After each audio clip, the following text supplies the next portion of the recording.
They tried to steal her family's land, but the truth they buried set her free. Microphone hash before we dive in. If you believe that every voice deserves justice, if you've ever seen someone fight for what's right when the world said they couldn't, then stop right now and hit that subscribe button. Join us at the Untold Struggles, where we bring you stories they never wanted told. It was a quiet spring morning in rural Georgia, sunlight spilling across the rolling fields of the Hayes family ranch.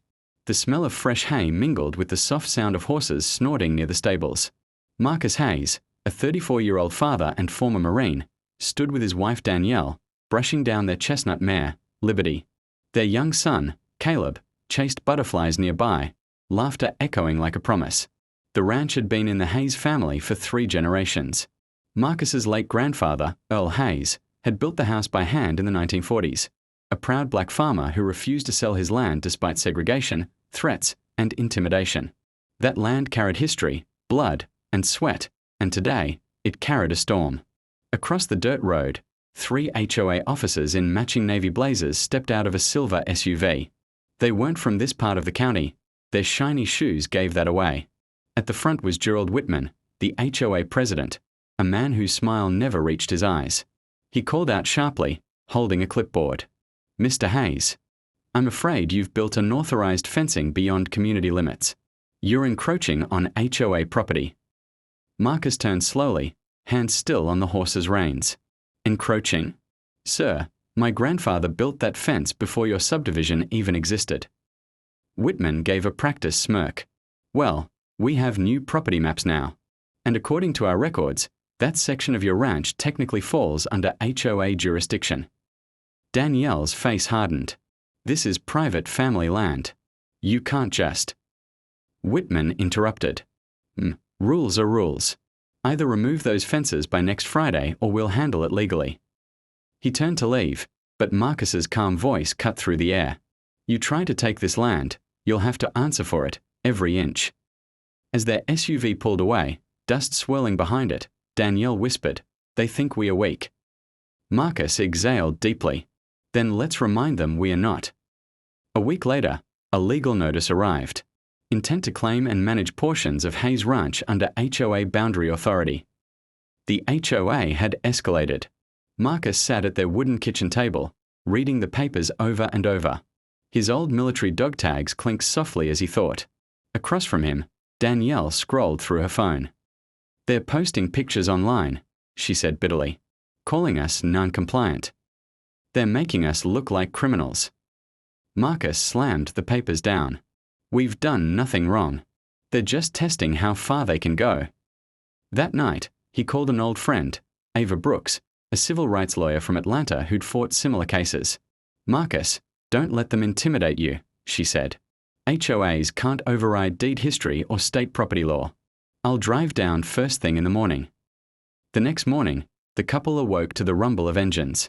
3 HOA trucks were parked near the field, workers unloading orange fencing. Marcus stepped out, his voice cutting through the morning air. "Touch that fence, and you'll regret it." Whitman emerged again, sunglasses gleaming. "Mr. Hayes, we are just enforcing regulations." A tense silence. Marcus's neighbors, Mrs. Jenkins, Eddie, and Reggie, stepped out of their homes, watching. Reggie muttered, "Not again. They did the same to my cousin last year." And in that silence, Ava Brooks's car pulled in, dust flying. She stepped out, papers in hand. "Gentlemen," she said coolly, "you're trespassing on legally documented private property. I suggest you leave before the sheriff's office hears about this." Whitman's smug expression faltered. "You don't scare me, miss." "Good," Ava replied. "Because the law will. If you believe in standing up for what's right, even when the odds are against you, hit that subscribe button right now." Stories like this remind us that courage isn't about who's the loudest. It's about who refuses to back down. Click here to join the Untold Struggles. https://www.youtube.com/theuntoldstruggles. Sub_confirmation equals 1 inch. Within days, the standoff spread online.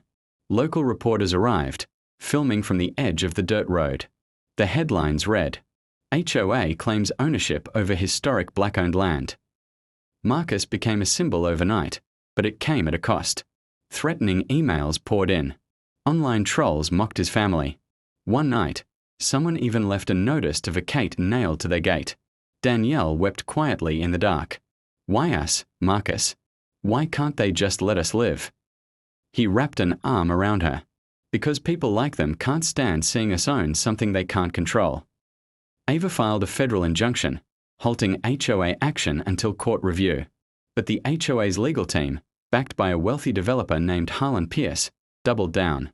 They claimed the lake bordering the Hayes property, a small body of water known as Hayes Pond, was part of a public recreational zone under HOA management. Marcus stood by the water that evening, looking at the reflection of the setting sun. That pond, he whispered, is where my father taught me to fish. They'll never take it. The courtroom in Savannah County was packed. On one side sat Marcus and Danielle, hands intertwined, supported by Ava Brooks. On the other, Gerald Whitman and Harlan Pierce, their lawyers in sharp grey suits. The HOA's attorney droned on. The Hayes family illegally extended fencing into land that, under updated zoning, now falls under HOA administration. Ava stood, voice steady. Your Honour, this so-called update was created after the Hayes property deeds were filed. The family's rights are constitutionally protected. She held up a yellow document, the original 1947 land deed signed by Earl Hayes himself. The judge leaned forward.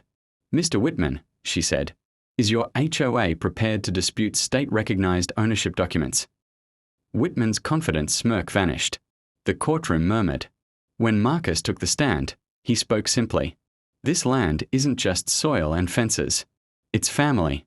It's history. My grandfather built this with his bare hands when people told him a black man couldn't own anything. The room went silent. Even the judge's eyes softened. Then Ava delivered the final blow, a copy of an email leak showing Harlan Pierce's intent to buy and redevelop the ranch into a private lake resort. The courtroom erupted. 2 weeks later, the judge's gavel fell. The Hayes family retains full ownership of their property and adjoining pond. The HOA's claims are dismissed with prejudice. Outside the courthouse, Marcus lifted Caleb into his arms as reporters crowded around. Mr. Hayes, how does it feel to win? He smiled quietly. It's not about winning. It's about keeping what's ours and showing my son that justice still exists. The HOA scattered, their lawyers silent. But as Ava gathered the paperwork, she noticed something strange. One of the developers wasn't leaving. He made a quiet phone call, glancing toward Marcus's truck. Ava frowned. Marcus, this isn't over. Weeks passed in peace, until one humid evening, Marcus came home to find a new letter taped to the door. It wasn't from the HOA. It was from a state agency claiming environmental violations on Hayes Pond, the same land the HOA had just lost. Danielle's voice trembled. They're coming back, through the government. Marcus clenched his fists, eyes narrowing. Then they just picked the wrong family again. The camera pans out, the sun setting over the ranch, horses running free across the golden field. Then the screen fades to black. Text on screen. To be continued. If you believe Marcus's fight shouldn't end here, if you've ever stood your ground when the world said you couldn't, hit that like button, share this video, and comment stand strong. And if you haven't already, join the movement, subscribe to the Untold Struggles. Because these are more than stories, they're real reminders of resilience.